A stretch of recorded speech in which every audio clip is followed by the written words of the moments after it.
രാജേന്ദ്രൻ, ഡൽഹിയിൽ സംഭവങ്ങളൊക്കെ മാറി മറിഞ്ഞുകൊണ്ടിരിക്കുകയാണ്. സർവേ ഫലങ്ങളെല്ലാം മാറി മറിയുന്നു. അവിടെ നമ്മൾ വിചാരിച്ചതിന് അപ്പുറമായിട്ടുള്ള കാര്യങ്ങളാണ് സംഭവിച്ചു കൊണ്ടിരിക്കുന്നത്. ഇനിയിപ്പോൾ ഡൽഹി പുതിയ ഭരണമായിരിക്കാം വരാൻ പോകുന്നത്, അങ്ങനെയല്ലേ തോന്നുന്നത്? വിജയനാഥ്, ഈ ലോകത്തിലെ സപ്താത്ഭുതങ്ങളിൽ ഒന്നെന്ന് പറയുന്നത് താജ്മഹലാണെന്നാണ് പറയാറ്. പക്ഷേ ഇപ്പോൾ എനിക്ക് തോന്നുന്നു തിരുത്തേണ്ടി വരും. ലോകത്തിലെ മഹാത്ഭുതങ്ങളിൽ ഒന്നായിട്ട് ഇപ്പോൾ നമ്മൾ കണക്കാക്കേണ്ടി വരിക ഉത്തർപ്രദേശിലെ പ്രയാഗ്രാജിൽ നടക്കുന്ന മഹാകുംഭമേള. സാധാരണ കുംഭമേളയല്ല, 144 വർഷങ്ങളിൽ ഒരിക്കൽ വരുന്ന ആ കുംഭമേള, മഹാകുംഭമേള. ഏതാണ്ട് 40 കോടി പേര് വരുമെന്ന് പ്രതീക്ഷിക്കപ്പെടുന്ന ആ കുംഭമേള. 2 ലക്ഷം കോടി മറിയുന്ന, തീർച്ചയായിട്ടും അതെ, ഭാരതീയ സംസ്കാരത്തിൻ്റെ ഒരു വലിയ വിളംബരമാണ് എന്നുള്ള കാര്യത്തിൽ സംശയമൊന്നുമില്ലാത്ത കാര്യമാണ്. ആരും തർക്കിച്ചിട്ട് കാര്യവുമില്ല.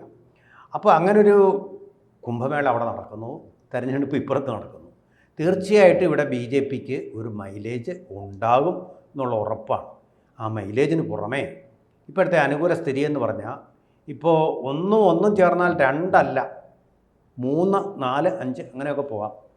സാധാരണഗതിയിൽ ഇപ്പോൾ AAPയും കോൺഗ്രസും കൂടെ അവിടെ കൂട്ടുകൂടിയാൽ ഉണ്ടാവുക എന്ന് പറയുന്നത് അവർ പ്രതീക്ഷിക്കുന്നതിലപ്പുറമുള്ള ഒരു വോട്ടിംഗ് ആയിരിക്കും അതിന് അനുകൂലമായിട്ട് വരിക. പക്ഷേ ഇന്നത്തെ സ്ഥിതിയിൽ അവർ രണ്ടും ഡിവൈഡഡായി നിൽക്കുന്നു. ഈ ഡിവൈഡഡായിട്ട് നിൽക്കുമ്പോഴും ഉണ്ടാകുന്ന നഷ്ടമെന്ന് പറഞ്ഞാൽ ഇപ്പോൾ 2ൽ നിന്ന് 1 പോയാൽ 1 എന്നുള്ളതല്ല, 1 പിന്നെയും പോകും. അല്ലെങ്കിൽ 4ൽ നിന്ന് 1 പോയാൽ 3 എന്നുള്ളതല്ല അവിടെ വരുന്നത്, 3ൽ നിന്ന് പിന്നെയും പോകും, 2ആയിട്ട് കുറയും. കാരണം ഇവരെന്തായാലും ഇനി ആ തമ്മിലടിച്ച് ജയിക്കാൻ പോകുന്നില്ലെന്നൊരു തീരുമാനം വന്നാൽ, മനസ്സിലാക്കി കഴിഞ്ഞാൽ, ജനങ്ങളത് മനസ്സിലാക്കി കഴിഞ്ഞാൽ അതിൽ നിന്ന് താഴോട്ട് പോകും. ആ ഒരു വീഴ്ചയിലാണ് ഇന്നിപ്പോൾ AAP, അല്ലെങ്കിൽ നിശ്ചയമായിട്ട് AAP അധികാരത്തിൽ വരും. കാരണം എന്താണെന്ന് വെച്ചാൽ ജനങ്ങൾക്ക് സൗജന്യങ്ങൾ ഒരുപാട് അവർ വാഗ്ദാനം ചെയ്തിട്ടുണ്ട്. കഴിഞ്ഞ തെരഞ്ഞെടുപ്പിൽ കുറച്ച് സൗജന്യങ്ങൾ കൊടുക്കുകയും ചെയ്തു. എന്നിട്ട് സൗജന്യമായിട്ട് കുറേ കമ്മീഷൻ അവർ വാങ്ങിക്കുകയും ചെയ്തു. ഏതാണ്ട് 200 കോടിയോളം രൂപയുടെ കമ്മീഷനാണ് മദ്യ ലൈസൻസിൽ മദ്യം വിൽക്കാനുള്ള റേറ്റ് കൂട്ടി നൽകിക്കൊണ്ട്. അതായത് ഈ ലിക്വർ ലോബികൾക്ക് വൻ ലാഭം കൊയ്യാനുള്ള ഒരു വിൻഫാൾ സീസൺ സൃഷ്ടിച്ചുകൊണ്ട് അവർ നടത്തിയത്. അതിൻ്റെ ഫലമായിട്ട് ഇവർക്ക് കിട്ടിയ കോടികൾ ഇവർ മഹാരാഷ്ട്ര തെരഞ്ഞെടുപ്പിലല്ല, ഗോവ തെരഞ്ഞെടുപ്പിൽ നന്നായിട്ട് വിനിയോഗിച്ചു. അവിടെ ഒരു സീറ്റും കിട്ടിയതുമില്ല. പക്ഷെ അവർ നോട്ടം ഉണ്ടായിരുന്നു, അല്ലേ? അവിടെ ഒരു നോട്ടം ഉണ്ടായിരുന്നു. ഇന്ത്യ മുഴുവൻ ആകാമെന്നുള്ള ഒരു അതിമോഹം ആയിരുന്നു കേജ്രിവാൾ. പഞ്ചാബ് കിട്ടിക്കഴിഞ്ഞപ്പോഴാണ് അതെ, അങ്ങനെ പഞ്ചാബ് എന്ന് പറഞ്ഞാൽ അരാജകവാദം, അരാഷ്ട്രീയവാദം ഇതൊക്കെ ഉണ്ട് കുറച്ച് AAPക്ക്. പഞ്ചാബിലേക്ക് ഒരു വിഭാഗം ആൾക്കാർ വളരെ ഇഷ്ടപ്പെടുന്നുണ്ട്. ഇവർ ബംഗാളിൽ മത്സരിച്ചു, അല്ലേ? ആദ്മി. അതെ, ത്രിപുരയിലും മത്സരിച്ചു. അവർ വേറൊരു ദേശീയ കക്ഷിയുടെ പദവിയുണ്ട്. ത്രിപുരയിൽ എനിക്ക് തോന്നുന്നു ഒരു സീറ്റ് ഉണ്ട്. വോട്ടറിംഗ് റേറ്റ് വെച്ചിട്ട് അവർക്ക് ദേശീയ കക്ഷിയുടെ പദവിയുണ്ട്. എന്നാൽ പിന്നെ ദേശീയ കക്ഷി BJPക്ക് ഒരു ബദലായി കളയാം എന്നുള്ള ഒരു അഹങ്കാരത്തോടു കൂടിയാണ് ഇവരെ ഇങ്ങനെയൊക്കെ ചെയ്തത്. പക്ഷേ അതൊന്നും ഫലിക്കാതെ പോയി. അതിനുള്ള മുദ്രാവാക്യങ്ങളുമൊക്കെ നമ്മുടെ നോട്ടിൽ ഗണപതി ഭഗവാന്റെ പടം വയ്ക്കണം എന്നൊക്കെയുള്ള ആഹ്വാനങ്ങൾ BJPക്ക് അപ്പുറത്തേക്ക് പോയി. അപ്പോൾ ഇതൊക്കെ കൊണ്ടാണ് BJP വോട്ട് നേടുന്നത് എന്ന് അവർ വിചാരിച്ചു. അങ്ങനെയല്ല, വളരെ ദീർഘദർശനത്തോടു കൂടി തന്നെ, ക്രാന്തദർശിത്വത്തോടു കൂടി തന്നെ നടത്തുന്ന വികസന പ്രവർത്തനങ്ങളാണ് BJPയെ ഏറ്റവും വലിയ അംഗീകാരമുള്ള കക്ഷിയാക്കി മാറ്റിയത്. അല്ല ഹിന്ദു കാർഡും വെച്ചും മാത്രമൊന്നും അതും ഉണ്ടാവാം, ജയിക്കാനൊന്നും പറ്റില്ല. ആ ബോധ്യം അവർക്കുണ്ടായില്ല. അതിൻ്റെ ഫലമായിട്ടാണ് ഇപ്പോൾ ഡൽഹിയിൽ തെരഞ്ഞെടുപ്പിലും അവർ മോഹൻ ഭാഗവത്തിൻ്റെ സഹായമൊക്കെ തേടുന്നത്. അവർക്ക് ആ പക്ഷം അവർ പറയുന്നുണ്ട്, ആ പക്ഷം ഹിന്ദു പക്ഷം അവർ നന്നായിട്ട് പറയുന്നുണ്ട്, ഹിന്ദു വോട്ടുകൾ കിട്ടാൻ വേണ്ടിയിട്ട്. പക്ഷേ അതുകൊണ്ടല്ല അവർക്ക് നേട്ടം കൊയ്യാൻ കഴിഞ്ഞത്. ഒരുപാട് സൗകര്യങ്ങൾ, സ്ത്രീകൾക്കുള്ള ബസ് യാത്ര സൗജന്യം, വൈദ്യുതി സൗജന്യം, അതുപോലെ തന്നെ വെള്ളം സൗജന്യം, വെള്ളവും വൈദ്യുതിയും സൗജന്യം. പിന്നെ ആരാ വോട്ട് ചെയ്യാത്ത? പിന്നെ പാവപ്പെട്ട ആൾക്കാർക്ക് കക്കൂസ് നിർമ്മിച്ചു കൊടുത്തു. മോദിയുടെ സ്കീമിന് കീഴിലാണ്, സ്വച്ഛ ഭാരത് സ്കീമിലാണിത് വന്നതെങ്കിലും അദ്ദേഹമാണ് ചെയ്തു കൊടുത്തത്. പക്ഷെ BJP പറയുന്നുണ്ട് ഇപ്പോൾ അവർ അധികാരത്തിൽ വരികയാണെന്നുണ്ടെങ്കിൽ നിലവിലുള്ള ഇത്തരത്തിലുള്ള സൗജന്യമൊക്കെ തന്നെ തുടരുക മാത്രമല്ല അവർ പുതിയത് പ്രഖ്യാപിച്ചും കഴിഞ്ഞു, പുതിയ ഫ്രീബീസ്. BJP അങ്ങനെ പ്രഖ്യാപിക്കാത്തതാണ്. കഴിഞ്ഞ പാർലമെന്റ് തെരഞ്ഞെടുപ്പിൽ ബജറ്റിൽ പോലും അങ്ങനെയുള്ള ഫ്രീബീസ് ഒന്നും ഇല്ലായിരുന്നു. അതെ, നേരിട്ട് കർണാടകയിലാണ് ഇത്തിരി കുഴപ്പം സംഭവിച്ചത്. ഈ സൗജന്യങ്ങൾ വാരിക്കോരി അങ്ങ് വാഗ്ദാനം ചെയ്തു.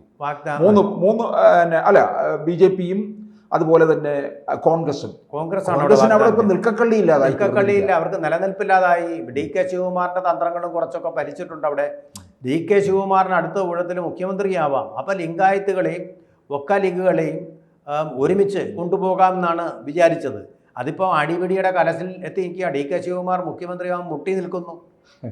അടുത്ത ദിവസങ്ങൾക്കകം കിട്ടിയില്ലെങ്കിൽ അത് രണ്ടും വീണ്ടും പാലം വലിക്കുകയും ഇദ്ദേഹം സിദ്ധരാമയ്യക്ക് രാജിവെക്കേണ്ട സ്ഥിതി വരും. തന്നെയല്ല, വാഗ്ദാനങ്ങൾ പറഞ്ഞെങ്കിലും അതൊക്കെ നടപ്പാക്കാൻ കിടന്ന് കഷ്ടപ്പെടുകയാണ്, വരുമാനമില്ല.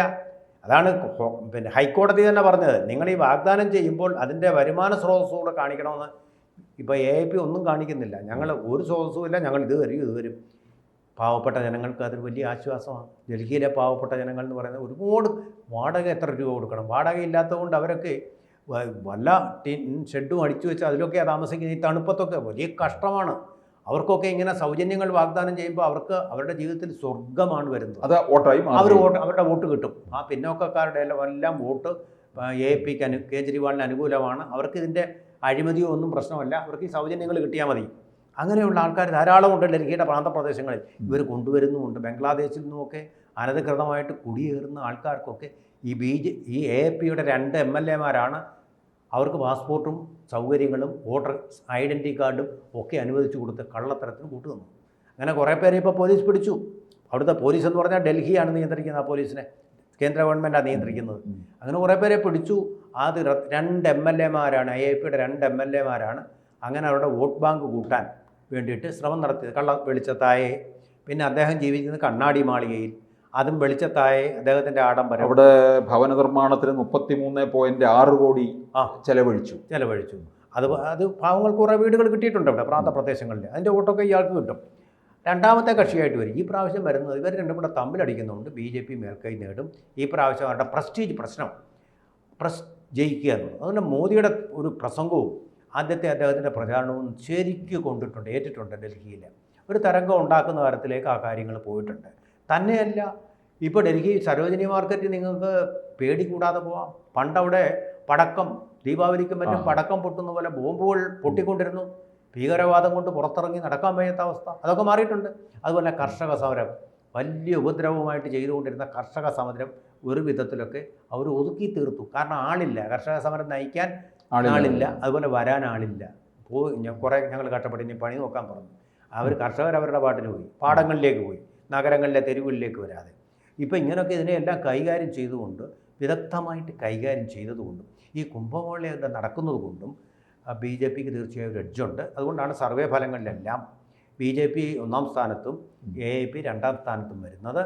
3-ാം സ്ഥാനം എന്ന് പറഞ്ഞാൽ കോൺഗ്രസ്സിന് ഒരു പൂവർ 3rd പ്ലേസ് മാത്രമേ കിട്ടത്തുള്ളൂ എന്നുള്ള സ്ഥിതിയിലാണ് വന്നിരിക്കുന്നത്.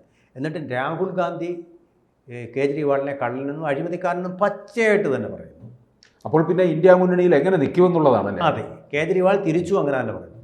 അപ്പോൾ അഴിമതി വിരുദ്ധനായിട്ട് വന്ന് വിശുദ്ധനായിട്ട് വന്ന ആൾ മേലാസകലം അഴിമതിയിൽ മുങ്ങിക്കുളിച്ച് നിൽക്കുന്ന അവസ്ഥയാണ്.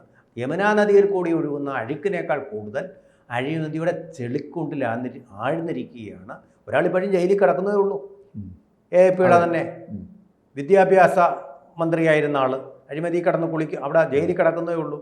അപ്പോൾ അങ്ങനെയൊക്കെയുള്ള സ്ഥിതി വരുമ്പോൾ അഴിമതിയാണെന്നുള്ളത് അവിടുത്തെ കുറച്ചെങ്കിലും വിദ്യാഭ്യാസമുള്ള ആളുകൾ ഒക്കെ മനസ്സിലാക്കിയിട്ടുണ്ട്. അപ്പോൾ അതുകൊണ്ട് അദ്ദേഹത്തിന് ആദ്യം കിട്ടിയ ആ മാൻഡേറ്റ് കിട്ടാൻ പോകുന്നില്ല.